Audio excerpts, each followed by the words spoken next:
Welcome to the OTA podcast where we discuss everything performance training. I'm Coach Chris Barnard. Let's get into it.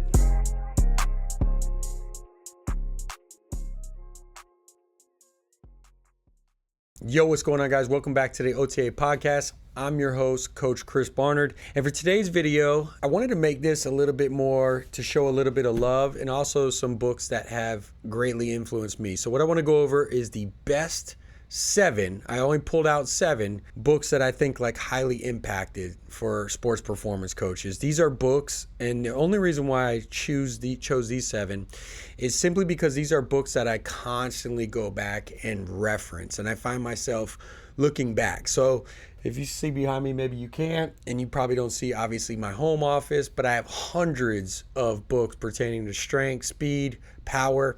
These are books that essentially have led me down to actually getting true adaptation and results with my athletes.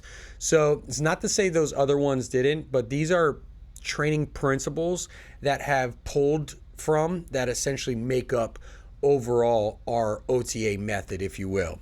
So first and foremost, I got to show love to my actual professor in college. And he wrote the book, Advanced Concepts of Strength and Conditioning. If you don't read any of these other books, this is probably the number one book that I recommend. It's by my professor down at University of Miami, Brian Biagioli. He actually created the National Council on Strength and Fitness. If you've ever met the guy, shout out to him. He is like an encyclopedia of strength and conditioning. Some of the most impactful conversations, lessons, things that I've learned were simply training with him in the morning. It wasn't even the classes that I took with him. He invited me and some of the other students to train with him at the facility prior to classes early in the morning. And just the conversations that we had, it really impacted my coaching career.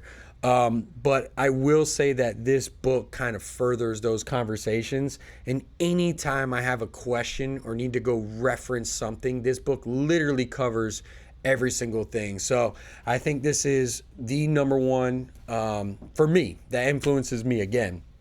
Second one, when it comes to plyometrics. Now, from my honest opinion, I don't feel like there's really a plyometric or power training book out there that is complete when it comes to starting an athlete, progressing them, not just displaying the stretch reflex, stretch shortening cycle. So I will say that I feel like from a power training perspective and how that incorporates with strength, that really isn't out there. But if you wanted to isolate, and what I felt like is one of the better plyometric books is going to be from Dr. Michael Yesis. I think that some of his concepts are tried and true. Obviously, he was a syndicate of Verkhoshansky. I don't have a book from Verkhoshansky. However, I have a PowerPoint. It's kind of like a PDF that put a lot of his literature together that progressed through the years. I constantly use that, but for book's sake, I think this is the next best thing. Again, I've taken courses. I've watched a lot of videos. I'm narrowing this down to books, right? So things that are thoughts and ideas that are compiled that are going to make adaptation with athletes. The next one is going to be shout out to Dr. Ralph Mann. 2 guys who heavily influenced the speed training that I, use with my athletes is going to be Lawrence Seagraves and Dr. Ralph Mann. And Dr. Ralph Mann wrote the book, The Mechanics of Sprinting and Hurdling. This is one that I constantly, from a biomechanics standpoint of sprinting, data-driven, research-driven, with some of the best sprinters in the world. He worked with a lot of the Olympians. There's a lot of different concepts out there with speed.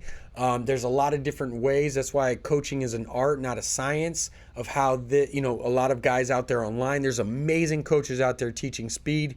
However, this was one of those that kind of anchors me and gives me a foundation, especially from a biomechanics standpoint. So this is one that I find myself highly referencing. This is one that I find myself going back to over and over again to kind of anchor myself and find my North Star when it comes to developing athletes and their speed. So I think that's a great book. What's up, coaches? Real quickly, let me go ahead and introduce you to Performance Coach U certification. Now, this is the certification / course that I put together for coaches who want to train athletes and not only get results, but also maximize profits in the private sector. The problem that I saw with a lot of these courses and certifications out there for coaches was that they provided a lot of information and not a lot of application. So I wanted to pull back the covers over 10 plus years of experience and show you the ins and outs of actually being in the trenches so that you get maximum results while also scaling your business. So if you're interested in this, go ahead and check out the link down below and you can get more information. Next, when it comes to imbalances, again, when it comes to mobility, when it comes to flexibility, when it comes to correctives and imbalances, one that I found was a very foundational that kind of got me thinking in patterns and got me thinking in generalizations with a lot of my athletes, because I don't go deep on correctives and imbalances and I sub that out a lot of times in my network or with my coaches here. One of the ones that really gave me a good base was assessment and treatment of muscle imbalance.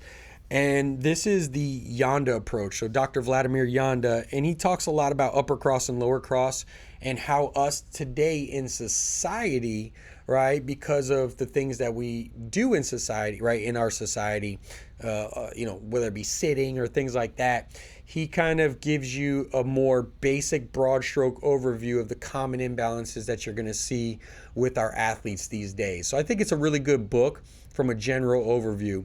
The other one that I don't have here with me, and I'm going to give you a bonus right now, number 8, is going to be by Kelly Starrett. So that's Becoming a Supple Leopard. This was made and was kind of adopted by a lot of CrossFitters back in the day when this first came along. But I think that this book is expansive. I think that it helped me a lot with my cueing and understanding body position, especially when teaching movements. But it also helped and supported a lot with the mobility and flexibility concepts in there. Now, there's a lot of courses out there. There's a lot of amazing people doing amazing work when it comes to, correctives, mobility, flexibility, imbalances, all of those things. Again, I'm trying to give you 2 books that I felt like were pretty impactful that I find myself going back to over and over again. Next is going to be Triphasic Training by Cal Dietz. Shout out to him. If you're in the performance world, I don't have to say much.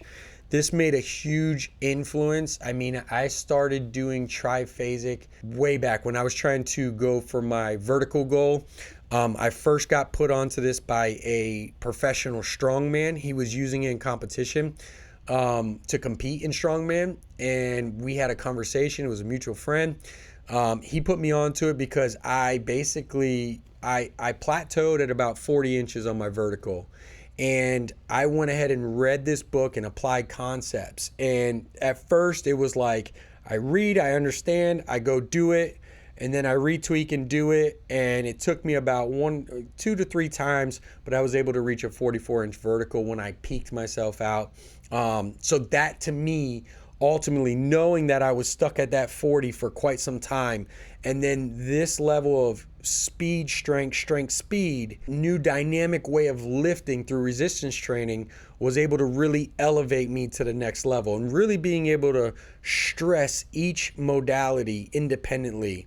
And it's also led me down the path of rethinking, when I train my athletes in the off season. And it's also allowed me to come up with different concepts such as modified, triphasic, things of that nature. But I have to give him the absolute credit for making this book. It was a huge game changer and still is in the development of my athletes. What's up, coaches? Real quickly, let me go ahead and introduce you to Performance Coach U certification. Now, this is the certification / course that I put together for coaches who want to train athletes and not only get results, but also maximize profits in the private sector. The problem that I saw with a lot of these courses and certifications out there for coaches was that they provided a lot of information and not a lot of application. So I wanted to pull back the covers over 10 plus years of experience and show you the ins and outs of actually being in the trenches so that you get maximum results while also scaling your business. So if you're interested in this, go ahead and check out the link down below and you can get more information. The next one is going to be Dinosaur Training. The Lost Secrets of Strength and Development by Brooks Kubik. Sorry if I'm saying that name wrong.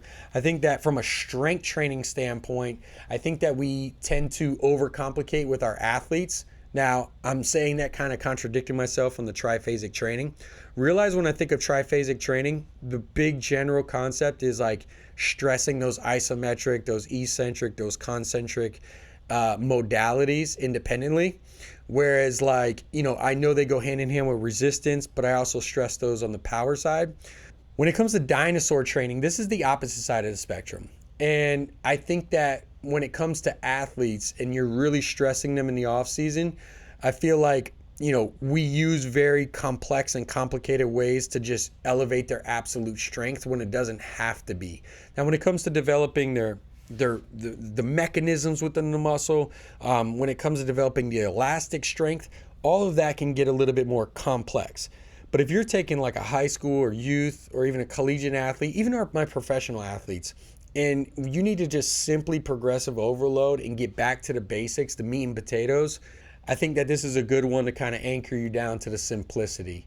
I've seen a lot of guys do a lot of complex things when it comes to developing absolute strength that just ends up adding way too much stress when they don't need that. And if you could simplify from the complexity of the movement all the way down to the rep scheme, you can tend to see greater leaps, and you can kind of add a little bit more stress onto their dynamic work and some other things that they're doing that'll elevate overall globally the athlete more than having to absolutely hammer them with some crazy powerlifting scheme for those athletes. Again, this is for team sport athletes that are training with you and you're really stressing absolute strength maybe 3, 4, 5 months out of the year in the off season. So this is one that's on the other side of it that was really good, impactful for me. And then last but not least, to kind of finish things out when it comes to like, if there was a hypertrophy book that really impacted me, had some strength things, but I got to give a shout out to Poliquin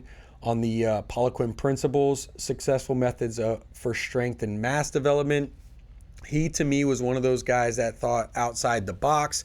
He developed his own processes and ways, not by relying on research, but by being in the trenches. And that kind of shows through a lot of it because he can definitely contradict some research out there. He definitely pulls from other research. He's one of those that was definitely a pioneer in the industry. And I find myself from a hypertrophy standpoint going back to a lot of those principles. And I apply still a lot of those hypertrophy principles to my athletes in here. So those are the 7 with a bonus book, 8 books that I feel like that are essential for sports performance coaches. I highly recommend you read through those. I often get asked a lot of times, how do you choose like what information you go to for developing athletes? Like what books? How do you find the right books? And the one thing I'll tell you when you're starting off as a coach is like pick one thing that seems to have a pretty overall good success and try that one method. So for instance, if you're trying to like really go deep in speed, as opposed to taking 10 different courses and reading 10 different books and now having 10 different concepts on developing linear speed, what I challenge you to do is take one, then go as deep as you can on that one, apply the principles the best you can to your athletes, find out whether you had success or not, right? And then go ahead and after you've done that a couple times and actually got success with your athletes, then you could start to add layers of other information. Because if you start off and you have 10 different books, 10 different concepts, is as the saying goes, there's too many chefs in the kitchen. You're going to try to pull from all these when you haven't really developed an athlete yet in their linear speed. So I find it important that you find one concept that sticks. The older I get as a coach, the more simplistic I get and the more I like to actually shed down. And I like to focus on those principles that I've had in my toolbox that have worked for time and time again. Whereas in years past, I might have always layered on more and more. And actually what I find myself doing, less is more, shedding away and focusing on those things with my guys that are going to make the most impact. Because at the end of the day, the biggest, most important thing isn't about the drill. It's athlete A started here and ended up here. And how much can I make those increases and those adaptations to make them better in their next season? So there you have it, guys. Those are the books that I find most impactful for my coaching career. Check those out and I'll catch you guys next time.